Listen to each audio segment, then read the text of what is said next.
Welcome to On the Edge with April Mahoney Brains. Here, this is the spot where the conversation is pointed, the guests are sharp, and the responses are never dull.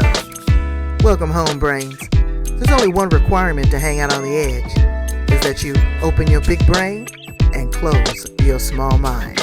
Did you bring your thinking caps? It's time to put them on, because the conversation starts now. It's all good. Remember that song, girl? Everything's a song to me. I know. I know. So you are there in Baltimore, Maryland. Yes. Okay. Adrienne Hollimon. Why do I call you Hollimon? Yep. You got it. That's right. All right. Welcome to On the Edge with April Mahoney. This is the place where the conversations are pointed, the guests are sharp, and the responses are never dull. And we are going to Baltimore today, Baltimore, Maryland, with Adrienne Hollimon. And I'm so excited to talk to her. She does some great stuff. She's created something that all of us are going to need, Brains. It is a planner, okay, and with a journal, because we need to write down things that are important, things that we want to remember, things that we want to manifest, and also plan it out. She's worked in the healthcare industry as a nurse. She's a great mother. And we was just cracking up here talking about the church. Hallelujah. Hey, okay. We want to lay hands on it right now. So thank you so much for being here with me, and welcome to On the Edge. How are you today, beautiful? I am well. I am so glad to be here with you. Thanks for the invite. I'm glad to have you. I'm glad to have you. I have just had a barrage of wonderful people, and you add to that repertoire. Everything is just a big old kerfuffle right now in life. It is. It's just a challenge. I don't care if it's the COVID, if it's the government can't get legislation passed. No, wait a minute. Now, I'm sorry. I don't mean to be political. But since you're down there, maybe you could go ahead and send a carrier pigeon over to Washington since you're so Only close. 45 minutes. Only 45 minutes. Girl, they can't get nothing done. Mm-mm.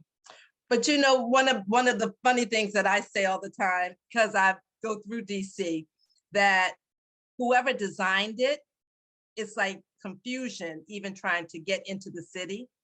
So you try to figure out how they get anything done. The city itself is confused. So go figure. Well, you know, but I understand. And, you know, when the first time I came to Washington, D.C., I was, I don't know how I felt about it. Seeing that slave shack across the street from the White House. Mm-hmm. I was like, okay, this is a clear indication that it wasn't built for me. You know, but then you go through the Vietnam Memorial. Wow, that's powerful. You feel the energy, and the Lincoln Memorial. Mm-hmm. And now you've got that great tribute to Martin Luther King. So there's a lot of good things that are going on there. Plus the work that you are doing there. Tell my brains a little bit about you and how you show up there in Baltimore, Maryland, and show out. So what I do is I help mature women discover their purpose. Wow. And in discovering their purpose, they're able to produce or set up 6-7 figure businesses that are in line with their purpose and are rewarding, and they're able to produce wealth and leave a legacy for their children's children. So it's all about finding out who you are, having that dream, birthing that purpose, and building wealth for your next generation. Well, you know what, you're doing the most, okay? Really, with a capital M. You said a mature woman. Mm-hmm. What does that look like? A mature woman looks like someone who's probably already in her career. She's in that 35 to 55 range, and she's doing some stuff, but she knows that it's just not quite there. Sometimes she's like, well, what am I supposed to be doing? Who am I? I do have this degree. I have done this. I've done well over here, but I'm not fulfilled. So why am I not fulfilled? So many times it's because we followed a script that's been given, even by our parents and well-meaning folks, but we never checked in with who we are. So until we check in with who we are and what we're called to do and what we're designed to do, then there's a place where we're not fulfilled. But see, that's a process. That's a process of evolution. It just seems to a woman. What does that look like? So a mature woman looks like the woman who is 35 to 55, who is probably already in her career, already doing great things, but it feels hollow. She's already doing all of this and the world thinks it's successful, but because she is not aligned with her purpose, it feels empty.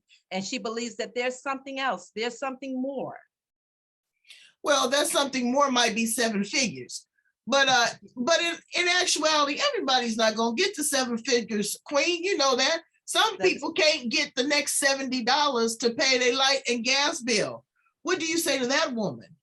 So I still say to that woman, align with your purpose, because everything that you need is in your purpose. Your gifts, your talents are all aligned in your purpose.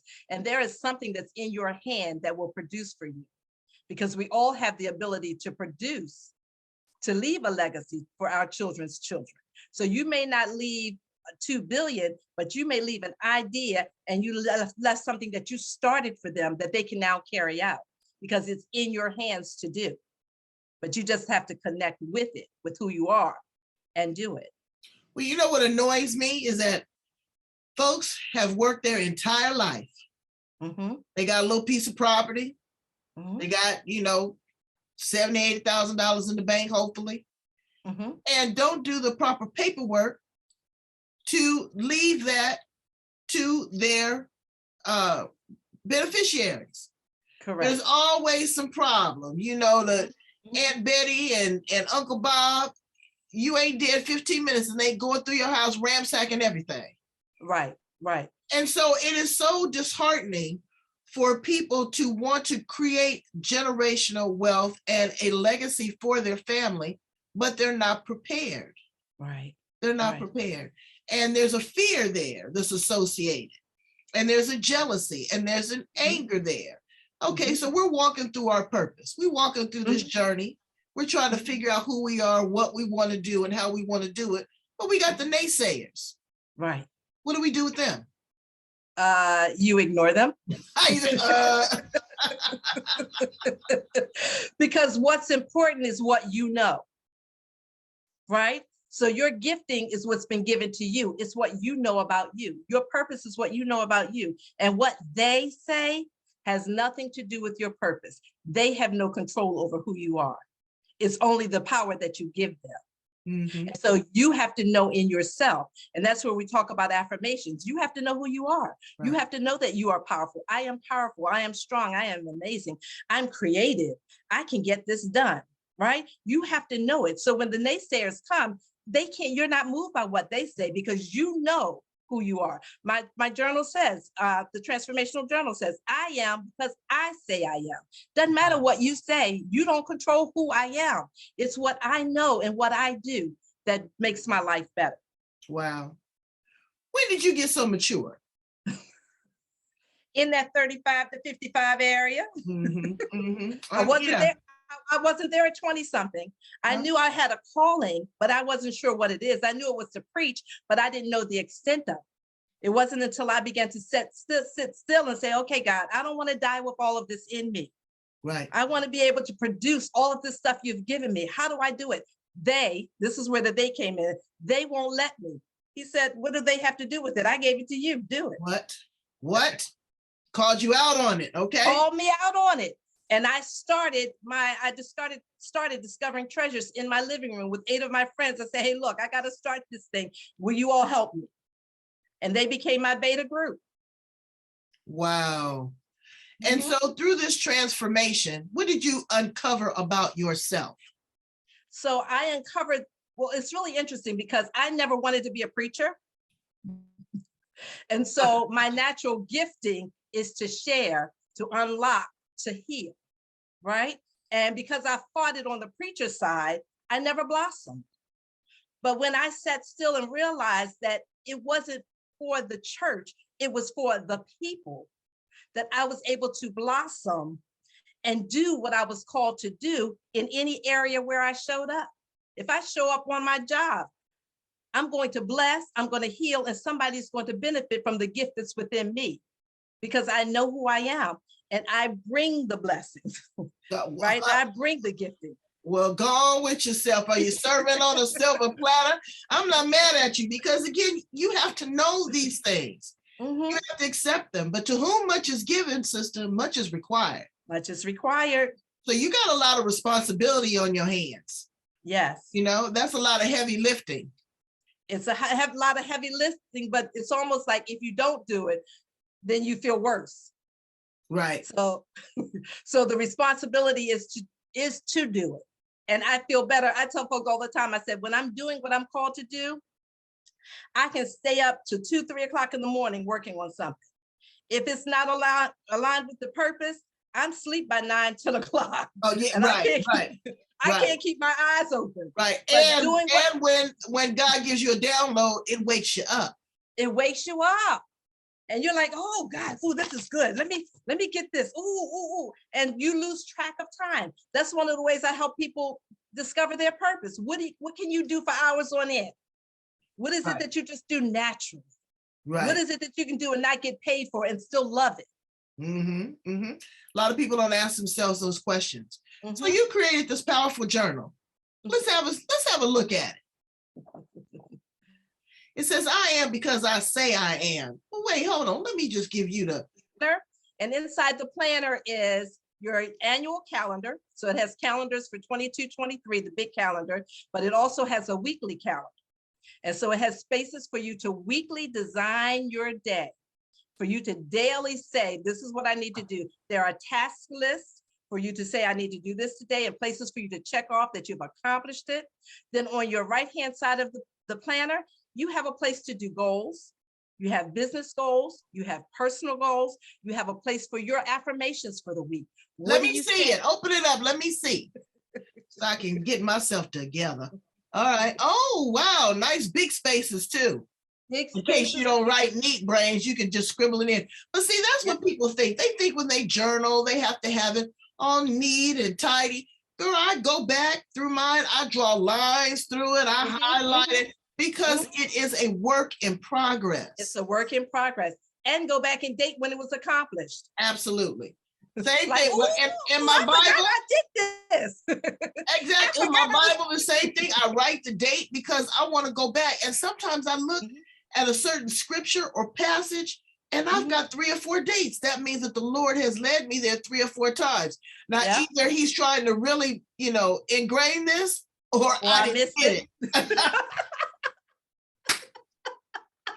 Or I missed it. But you know what? When you miss it, you have an opportunity to re-engage. But then there's people that ignore it because they're afraid of their gift. Now, Adrienne, let's keep it 100. When the Lord is pouring something on your heart, and you know you have a responsibility to carry it, it's massive, and it's massive. It's a lot. And you're wondering, can I really accomplish this? Because I asked myself that. And I was just looking at my goals. I exceeded all of my goals for this last year. Yes. Well, it's a blessing, and then it's a burden because I'm like, here I go. Now I got to conjure up some more stuff. What else does life have in store? But I ask myself that all the time. How can it get any better than this? And what else is possible? Yes. But the neat thing about it is if what your dream is now, you can accomplish this today, it's not big enough. I know. Your dream is going to outlive you. How about that? Wow. It's going to carry on into the next generation. Yeah. And it gets scary because I'm like, I'm an enormous dreamer. I come up with some way out stuff. My husband's going, you know what? Could you get some tweezers and pluck that hair out your ass? Because you done had a wild one grow up on there. But you know what? And I'm still thinking small. Right. Exactly. That's what my daughter says. Your bucket list is just ridiculous. I'm like, I'm sorry. It's not average. It's not average. It's just like amazing. What else? And it's crazy because even the Bible says he will give us more than we can even imagine. Right. And so if this is what my imagination says and more is available to me, oh my God. I know. Now you've been blessed with a beautiful grandbaby. I've been seeing her. Yes. What are your hopes and dreams for her? My hopes and dreams is that she will accomplish everything she desires, that she will walk in her purpose, and that the world will know her from how she serves the world. That is You good. know, it is amazing. What are some of the things that what are some of the bullets you wanted to dodge? What are you going to pour into her?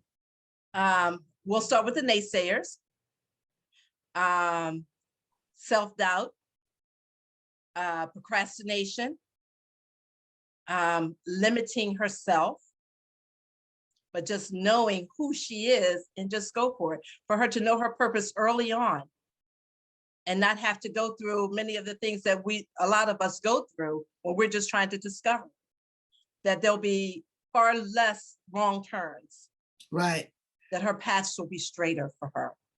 But see, that's a part of the lexicon of the parents and the grandparents, how you talk to your children.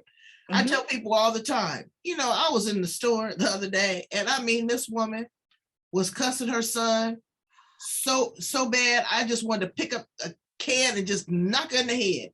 And he was, kind of cringing just at his words. Just at the words. So I can only imagine that when she got him home, what she was doing to him. And on the flip side of that, my daughter, I told her that she was a queen from day one. Yeah. Yeah. So you a queen, but you can't sit on my throne.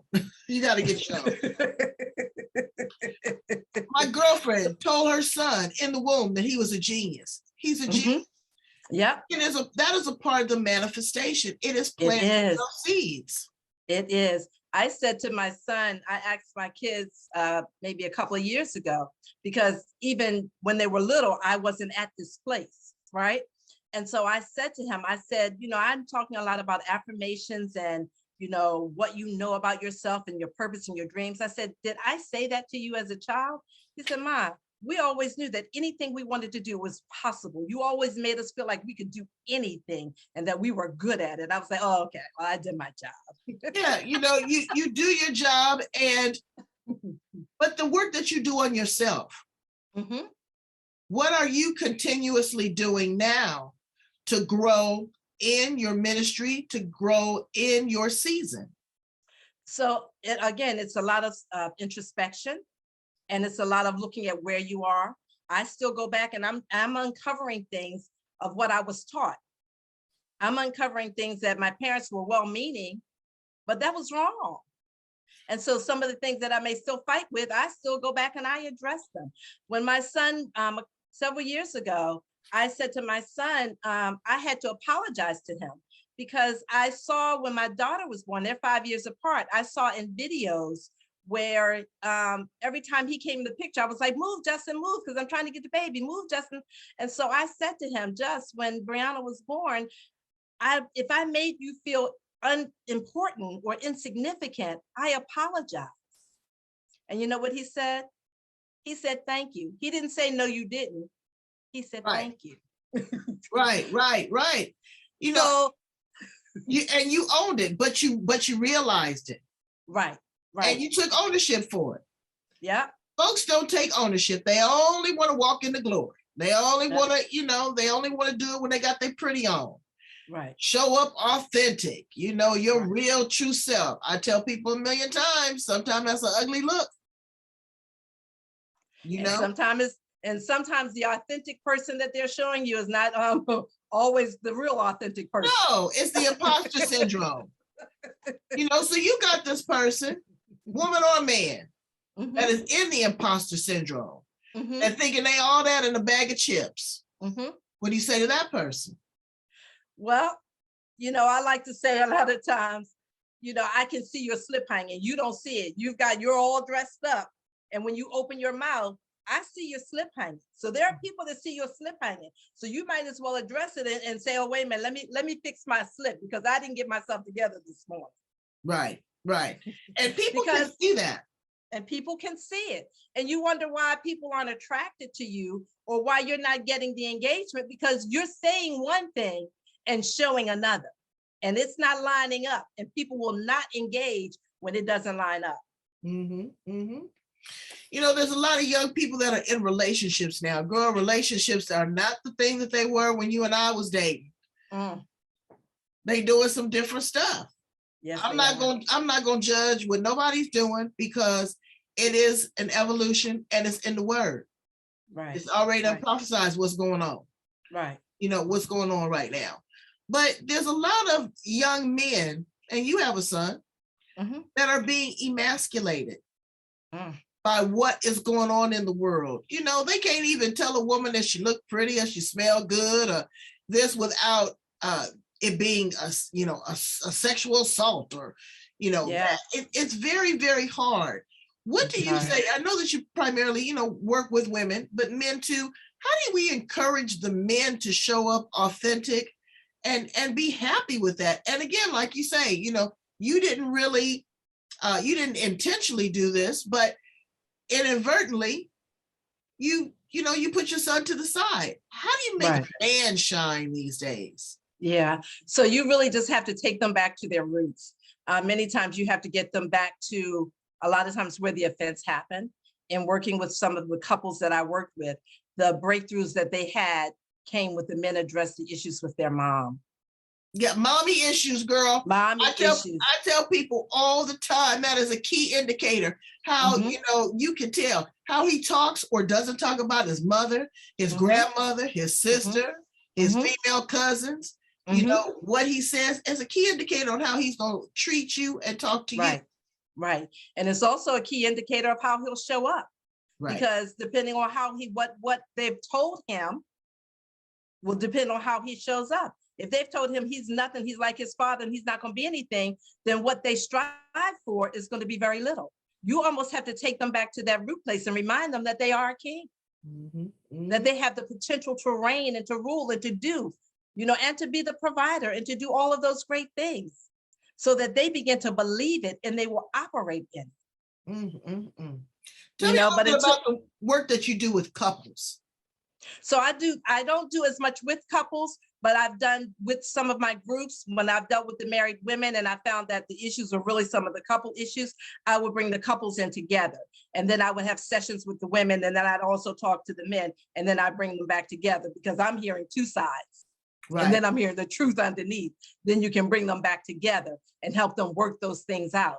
And a lot of the friction and the anger and the resentment and those things where they weren't communicating, those things will dissipate. Now you showed us the planner. What's in the journal?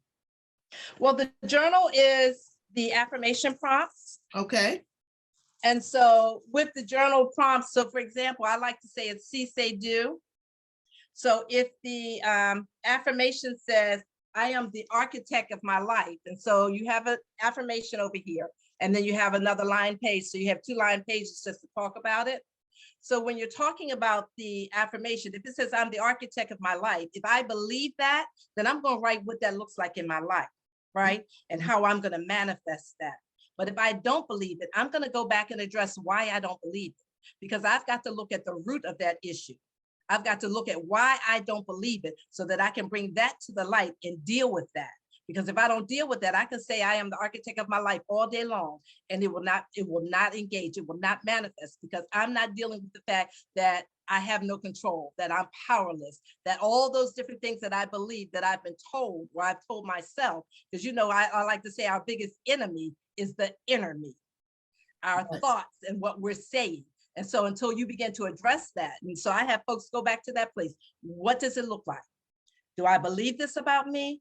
And if it doesn't, why don't I believe it? And then how will it manifest when I do believe it? And now keep saying it so that you're now engaging. You've planted it on good soil and it's now going to take root. Well, I hope that it bears fruit because there's a lot of people right now that are unsure of themselves. They are in fear. You know, they don't want to go back to work. Now that's a bold move, okay? After the pandemic and you know got all this stimulus, that little stimulus wasn't gonna last you forever. But a lot of people said, forget that noise. I'm not going back into the workplace. I don't want to be bothered with that. So they want to be an entrepreneur, but you can be entrepreneur. It's not easy to do that. Being an entrepreneur is one of the toughest jobs that you can have. It is. It is. And I tell folks who are working a 9 to 5 and want to be an entrepreneur, I almost never tell someone to quit their full-time job and be an entrepreneur. Never. I said be a parallelpreneur. Right. And right. so that when it costs you money to go to your full-time job, then you can quit. When you're losing money showing up at their job, then you can quit. And the thing is, even the richest people have multiple revenue streams. Multiple streams. You know, you got to have, because you might be an entrepreneur, but you still need some health care. So you got the entrepreneur that needs the multiple revenue stream, that needs the benefits, that wants a vacation. Mm-hmm. They don't know how to separate fact from fiction because they think that this money that's coming in is their own personal slush fund. Mm-hmm. They don't set, they don't set aside. They don't pay their taxes. Can I get an amen on the taxes? Oh, that's an amen. Amen. Taxes, brains.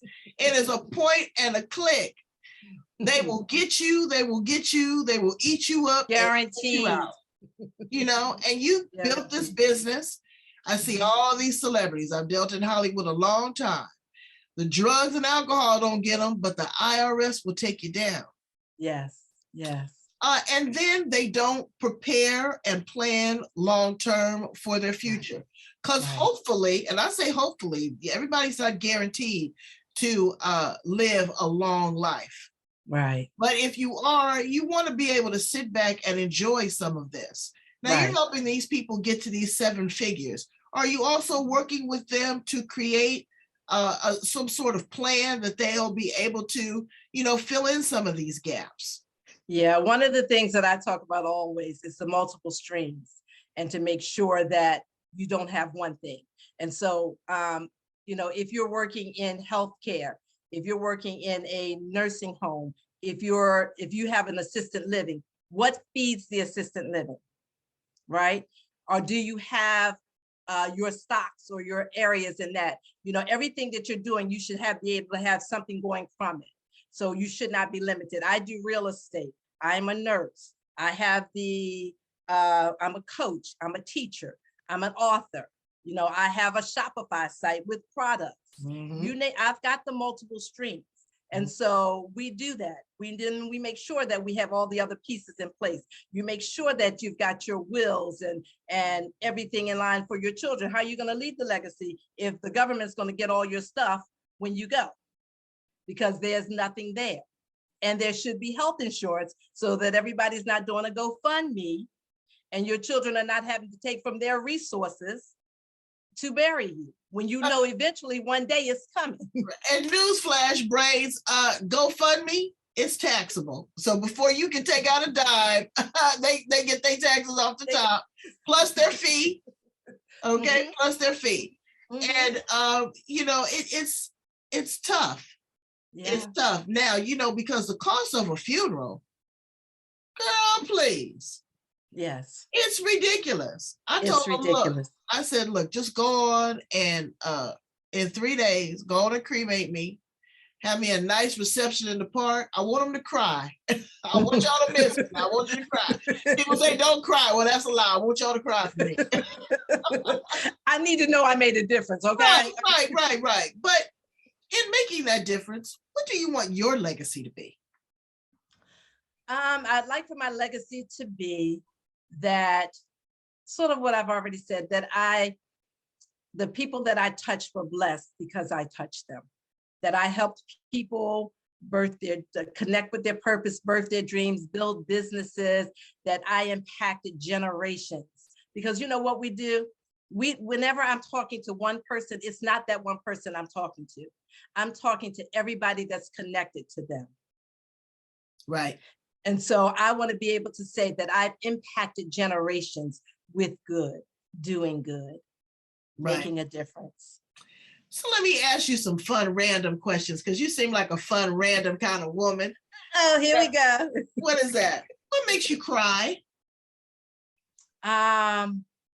Folks who use their power unfairly. I don't like things that are not fair and that are unjust. Mm-hmm. Mm-hmm. And on the flip side, the tears of joy, I love, I can't even think of the name of the show now, when the secret person goes and he blesses somebody and buys them a house and all that kind of stuff. Oh, right. That makes me cry every time because they've changed somebody's life for the good. Yeah, I like that Undercover Boss. Undercover Boss. Yep. Undercover Boss, when he goes in there and really kind of takes a look at what's going on. Okay. So let's jump to that. What kind of boss are you? All of my folks have always said that I'm fair. It's interesting because in my current role, one of the things I say to my nurses, like, hey, you want to make sure that as you're building for the state, that you remember to build for yourself. These are your ideas. And even as you're building here and you're being a blessing to the state, there should be something ready so that when you're ready to retire or whatever, you can birth your books, your workbooks, your trainings, your consulting, your coaching, whatever. So I'm looking at a win-win for everybody. So I'm looking at how the business operates and how we win, but how you build your employees so that they win also. It's never about just the business because otherwise it doesn't mean anything to me. Right. So what do you do in your spare time? What do you like to do for fun and recreation? Play with Lily, my grandbaby. She is so cute. Oh my God.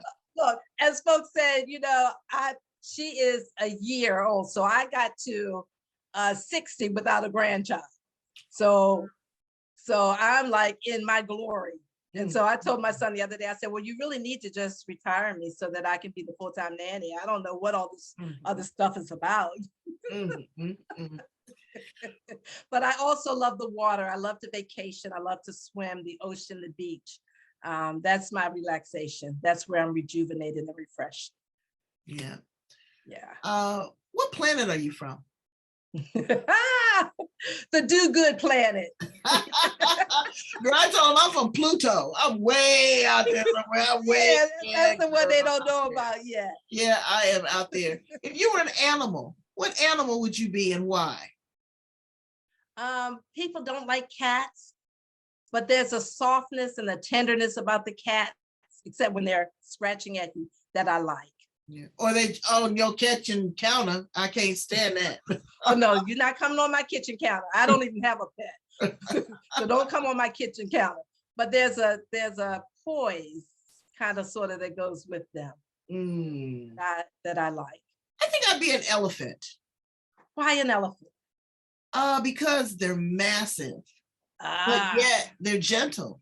Yeah. They never forget. Yeah. They travel in packs. They're good parents. And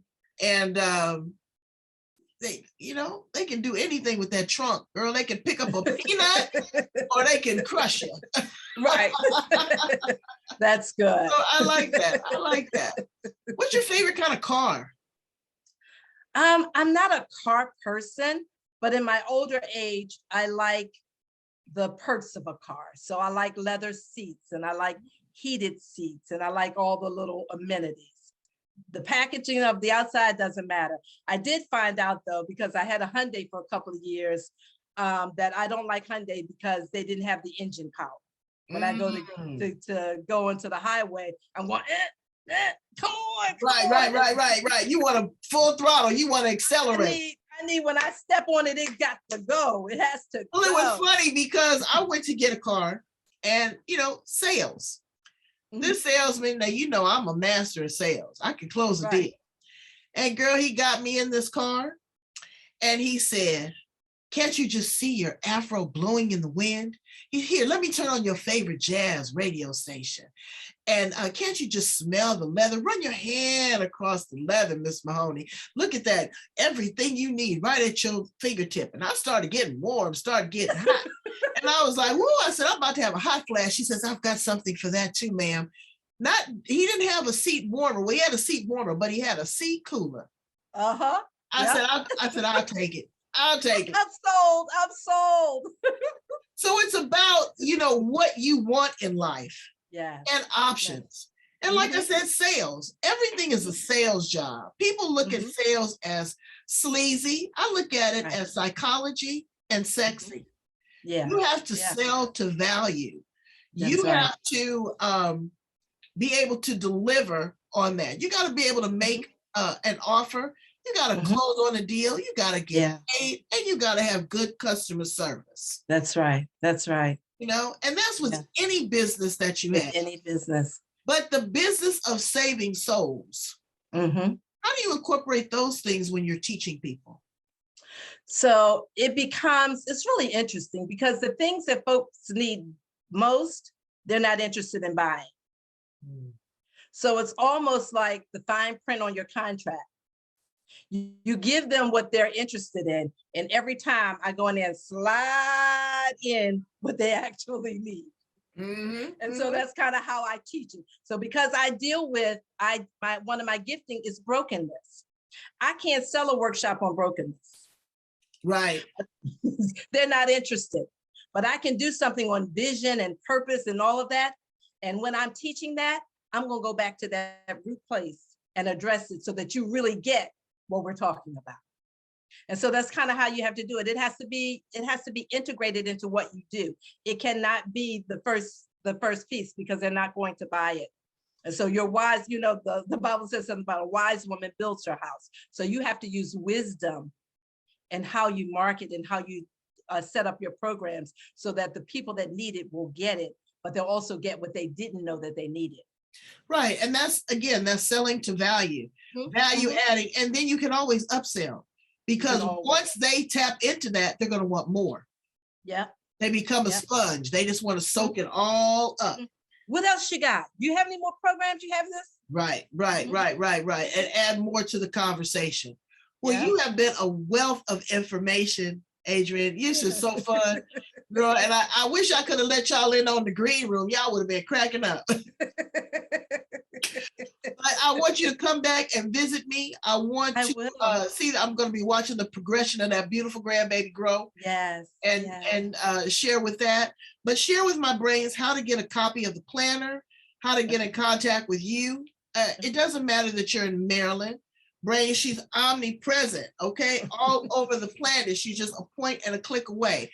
And that's what I think I really have learned and gained so much value with is how many people that I have been able to touch virtually. So the reach is massive. It's massive. And it is amazing. I want to take advantage of that. Yes. So you can find me on Facebook under Discovering Treasures. You can find my name, or you can do Discovering Treasures Life Coaches. And the pinned post has both the links to the Amazon for purchasing the journal or the planner. If you're interested in the set, I will give your users the special deal that I did for Flash for Black Friday. I'll do that through the weekend. So you can send me an instant message through Instagram. It's DT Dream Coach. And if you want the set, I'll give you the set for a discounted price instead of the regular online price. Take advantage of the discount. And Brains, if you think that you are all that in a bag of chips, then we're gonna give you some dip. We're gonna give you the value add. Buy this for someone as a gift. It doesn't have to be for holiday. It can be for every day. The journal is a way of documenting the process, then having a recorded information where you can go back and look at your successes or look at your challenges. Am I still stuck? Yeah. Have I not been able to overcome? Do I need to give Adrienne a call? I'm stuck on this page. This affirmation is not aligning with me. Yeah. All of these things are possible, but it's not possible if you don't have the product. Right. So we want you not only to love, like, and share everything here on the Edge. We want you to go in and subscribe to the YouTube channel, to LinkedIn, to Twitter, to Instagram, because that's where our tribe lives, where the mature individuals are, right here on the Edge. Thank you so much, Adrienne. Please come back and visit me, honey. You are the best. It's been my pleasure. Thank you so much. All right, Brains, deuces.